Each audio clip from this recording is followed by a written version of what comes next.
Bonjour, Yvan du Lacroix Cruiser pour vous parler de l'outillage pour convertir un autobus. L'outillage de base, qu'on pourrait dire. Première affaire, une corde d'extension. Ce corde d'extension-là est très spécial. Normalement, on est sur le dessus de l'autobus, on va tirer sa corde de notre outil et ça se débranche. Quand ça se débranche, la corde d'extension tombe à terre. Il faut descendre l'échelle, c'est pas le fun. Mais quand on a une extension comme ça, le Power Lock, on ne peut pas défaire la corde tant qu'on ne tire pas sur le petit anneau. Là, elle se défait. Le Power Lock aussi, vous avez la lumière verte. La lumière verte n'indique pas que vous avez du pouvoir, ça indique que vous avez un bon branchement, vous avez un mise à terre. L'autre affaire qui est le fun avec cette extension-là, on peut la personnaliser. Donc, si la personne elle veut, vous pouvez avoir votre nom dessus à plusieurs endroits, comme le nom de votre autobus si vous voulez. Comme ça, elle a moins tendance à disparaître. Des marteaux. On a plusieurs marteaux ici. On a différents styles de marteaux et chacun de ces marteaux-là, c'est vraiment nécessaire. Ils ont chacun leur place, ils ont chacun leurs utilités. Si vous commencez avec un autobus qui a déjà les sièges, qui a encore les sièges dedans, vous avez vraiment besoin de ça. Si vous commencez avec un autobus qui est déjà converti, la même chose, vous allez avoir besoin des marteaux. L'autre outil qui va main en main avec le marteau, c'est les barres à clous. Différents styles. Vous avez des barres à clous plats, vous avez des barres à clous plus traditionnelles, vous avez des barres d'alignement. Tout est nécessaire dans la destruction et la construction de l'autobus. Surtout la petite barre d'alignement. Elle est le fun. L'autre affaire, c'est des punches. Nous, on a un qui est vraiment le fun à utiliser. On peut changer les embouts. Et une bonne poignée pour prévenir de se frapper les mains avec le marteau. Mais si vous n'avez pas comme ça, on peut toujours utiliser des punches standards. Le punch est utilisé à plusieurs sauces. Un qui est très important, c'est sur les rivets. Dans le centre d'un rivet, vous avez le clou. Quand on veut enlever le clou, on utilise ça. Après ça, on peut couper la tête du rivet. Pour couper la tête du rivet, là, cet outil-là. Oui, ça prend un compresseur. Le compresseur, ça va être très utile dans plusieurs opérations dans votre autobus, donc je vous suggère d'en avoir un. Mais si vous n'avez pas un, vous pouvez avancer de 30 secondes de vidéo. Mais sinon, ça, c'est utilisé vraiment pour couper des rivets, pour défaire du métal, pour plein d'affaires. Mais si vous avez un rivet à enlever, c'est aussi simple qu'on l'accote comme ça, on donne un coup sur la gâchette et le rivet, la tête de le rivet part facilement. Des rectifieuses. On a deux ici sur la table. Ils ont chacun leur place. On n'est pas obligé d'avoir deux rectifieuses, mais nous, on a deux parce que c'est plus simple, c'est plus facile. Celui-là, il y a un disque à couper dessus. Le disque à couper, celui-là est spécifique à l'aluminium. Si vous avez de l'aluminium à couper, prenez les disques spécifiques à l'aluminium. Les seuls pour le métal, ça va fonctionner, mais pas bien. Et on a le disque, il appelle ça un flap disc. C'est plein de petits morceaux de papier sablé assemblés sur un disque. Ça, c'est vraiment mieux qu'une meule traditionnelle qu'on va voir sur une rectifieuse. Ça dure plus longtemps, ça coupe plus rapidement et ça peut donner un plus beau fini. La soudeuse. Il y a beaucoup de métal dans ces bébelles-là. Et on va avoir besoin de la soudeuse pour assembler des affaires, pour réparer des affaires. Quand il y a de la rouille, il faut enlever un morceau de métal, il faut le remplacer. Ça, c'est une soudeuse hyper économique, mais elle fait très bien la job. Vous n'avez pas besoin d'une soudeuse à 5 000 $, c'est une soudeuse à moins de 100 $.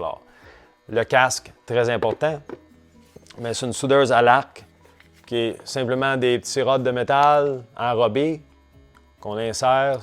Ça, c'est une qui est finie, mais normalement, elles sont environ 12 à 14 pouces de long. Des optiques pour mesurer. On a besoin d'un équerre. Des petits équerres comme ça, c'est hyper le fun. Ça vous permet de les accoter, avoir une belle ligne droite. Ça fonctionne très bien. On a plusieurs dans le Lacroix Cruiser.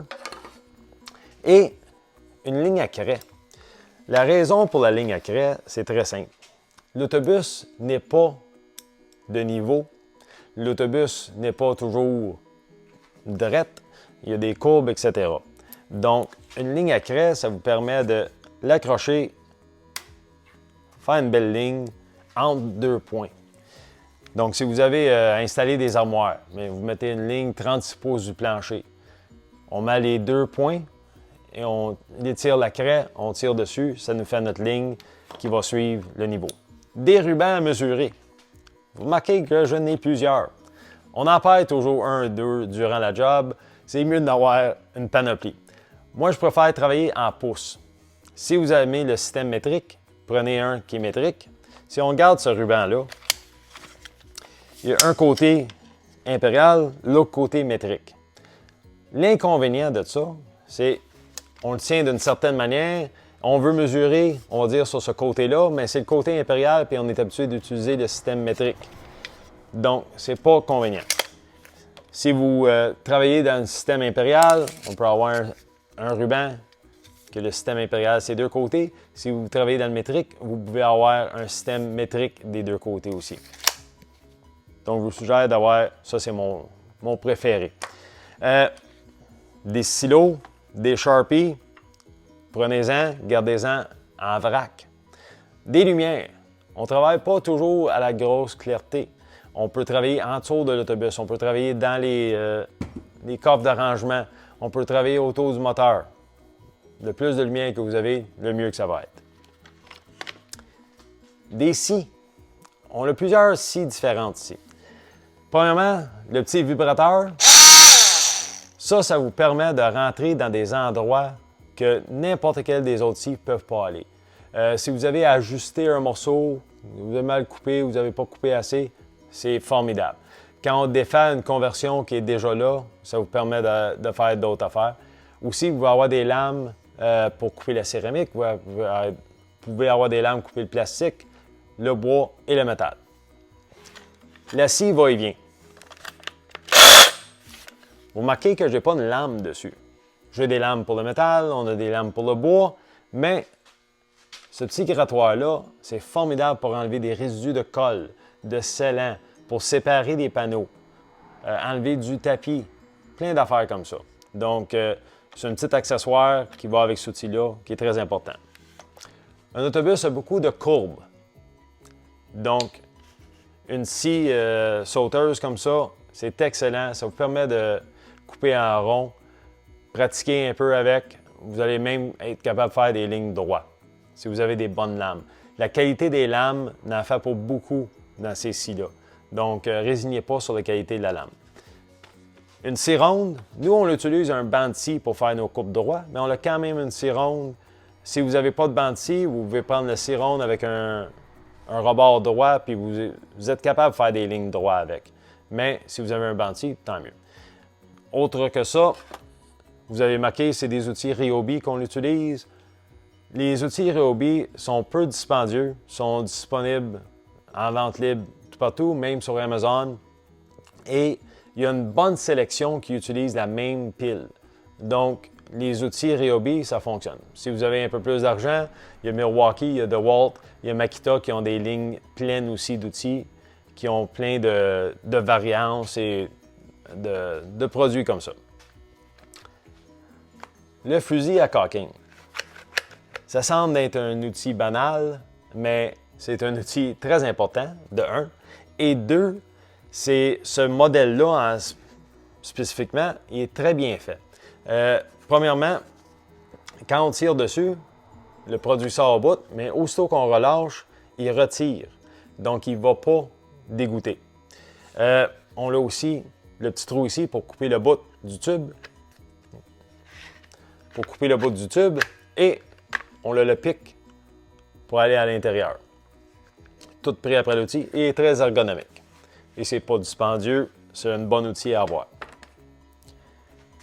Pour assembler, on va utiliser de la colle, on va utiliser plein d'affaires, mais on a aussi des moyens mécaniques d'assembler. On a cet outil-là. Ça, c'est pour faire des rebords sur une feuille de métal. Si on a deux feuilles de métal à joindre un à l'autre, ça nous permet d'avoir un rebord sans avoir un dénivelé et en même temps une place pour mettre des rivets ou des vis. Ça, c'est un modèle qu'on met après le marteau qu'on avait plus tôt. Donc, ça va ici. C'est pas dispendieux. Ça fait très bien la job. Ou, si vous voulez, vous pouvez en avoir un comme ça, que ça fait la même opération. On voit ici. Mais aussi, lui, il fait un punch. Donc, on peut faire des trous dans la feuille de métal. La riveteuse. Un outil très important dans la reconstruction d'un autobus.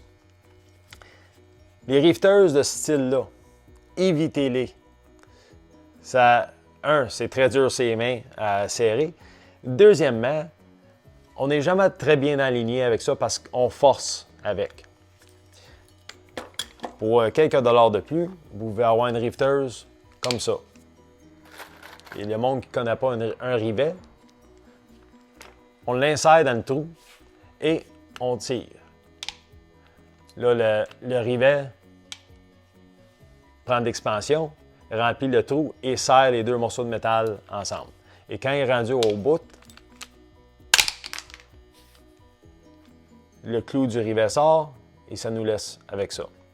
Si vous avez un compresseur, la riveteuse à l'air va vous sauver beaucoup de temps et d'énergie. On va revenir à celui-là. La raison que je l'ai sur la table, c'est que lui est très spécifique. En effet, ce n'est pas des rivets qui insèrent, c'est des inserts filetés. Donc, quand on veut assembler sur du métal, avoir un filet en place, et le métal est trop mince pour simplement le fileter, on peut percer un trou et insérer ceux-là. Ça fonctionne comme un rivet. Quand on tire sur ça, ça l'extensionne. Perceuse à batterie. Un outil très important, même je pense qu'on a 4 ou 5. La perceuse à batterie, c'est un outil qu'on va utiliser dans plein de façons. Premièrement, une coupe d'accessoires pour aller avec. La perceuse ou la mèche multi-étape. La mèche multi-grandeur comme ça vous permet de percer dans le métal facilement et avoir la grandeur de trou que vous voulez sans changer de mèche. Donc, il y en a des grosses, des petites, de tout ça. C'est un accessoire très prisé pour nous. Les mèches. Si vous êtes à l'international, pas au Canada, la mèche étoile est très utilisée. Au Canada, on a l'avantage d'utiliser les vis Robertson. Les vis Robertson, pour ceux qui ne les connaissent pas, c'est simplement un trou carré dans la vis. Mais quoi que ça fait, c'est une vis qui tient après l'embout, normalement. Qui tient après l'embout, et voilà. Et qui vous permet de faire plein de mouvements sans perdre la vis comme une vis étoile. Et avoir des embouts de différentes longueurs, toujours pratique. Les deux autres outils qu'on a ici sont plus difficiles à trouver, mais très utiles. Celui-là, si on a un trou existant et on veut centrer la vis dans le trou, il y a le bout de centreur et il y a la mèche qui sort. Donc, quand on met de la pression, la mèche va sortir. À l'autre bout, on a notre vis. Donc, ça, c'est pris dans la visseuse. On peut le changer facilement. L'autre style, c'est celui-là. Dans le bout, il y a une mèche et il y a pour faire un V ou un trou pour que la tête de la vis rentre facilement. Et l'autre bord, il y a encore la mèche. Pour faire des trous concaves, on a deux styles. Ce style-là fonctionne super bien dans le bois. Dans le métal, surtout l'aluminium, ça ne fonctionne pas du tout. Ce style-là, avec le trou, fonctionne 100 fois mieux que ça quand on parle du métal. Donc, c'est bon d'avoir les deux styles. Des ponceuses. Sylvie, elle a passé beaucoup de temps à poncer l'autobus avec ces machines-là, même qu'elle en a brûlé une. Donc, on a racheté un autre. La ponceuse va servir quand vous allez faire l'intérieur, elle va servir à l'extérieur pour préparer la peinture. C'est très rapide, c'est facile. Et ce style-là, l'orbital, ça donne un beau fini. On a même une à batterie. Des serres. Des serres, c'est très important. Moi et Sylvie, on travaille toujours ensemble, mais des fois, on a besoin de plus que 4 mains. On aurait besoin de 6 ou 8. Voilà les serres. Ce style de serre-là, ça fonctionne super bien, mais ça ne donne pas beaucoup de pression. C'est vraiment un autre main. Si vous voulez mettre plus de pression, on a ce type de serre-là. Il y a plein d'autres différents styles de serre. Vous pouvez les trouver n'importe où. Prochain, c'est le Craig Jig. C'est un outil qui vous permet de faire des trous en angle dans le bois pour insérer une vis pour mettre 2 morceaux de bois ensemble. Donc le Craig Jig, il y a différents modèles disponibles. Ça, c'est le modèle de base. Il y a les modèles qui sont pris après un établi avec une serre. C'est super. Le seul que vous avez, ça fonctionne. Mais le Craig Jig, ça vous permet d'assembler 2 morceaux de bois rapidement, facilement et solidement, sans être obligé d'utiliser des petits équerres en métal, etc. Donc, un plus beau fini avec ça et un bon résultat. Il y a aussi la serre qui est spécifique au Craig Jig pour assembler, pour tenir ça en place le temps qu'on travaille avec. Autre que ça, les cloueuses. Encore, ça prend un compresseur. Mais si vous voulez avoir un fini intérieur, on va dire en lambris de pain, très utile d'avoir ça. Les cloueuses, celle-là, c'est une cloueuse et agrafeuse en un. Donc, ça vous permet de faire beaucoup d'affaires avec. Et finalement, des échelles et un système d'échafaudage. Ça, c'est très simple. On a 2 échelles et on a 2 2x10 collés ensemble. L'échelle que vous voyez là, c'est une échelle multifonctionnelle. On peut la plier, on peut la ranger. On la tient dans l'autobus. Elle va jusqu'à 17 pieds de haut, mais elle se range dans un espace de 4 pieds. Donc, c'est très, très bien comme ça. Cette échelle-là, elle fait plusieurs dénivellements. Donc, on peut ajuster les pattes arrière versus les pattes en avant. On peut faire une échelle d'extension avec. Très pratique. Si vous avez des questions, des commentaires, des idées, s'il vous plaît, les laissez dans les notes en bas. Et aussi, dans la description du vidéo, vous allez voir une panoplie d'autres canaux que nous, on aime regarder sur YouTube sur la conversion des autobus. Merci beaucoup.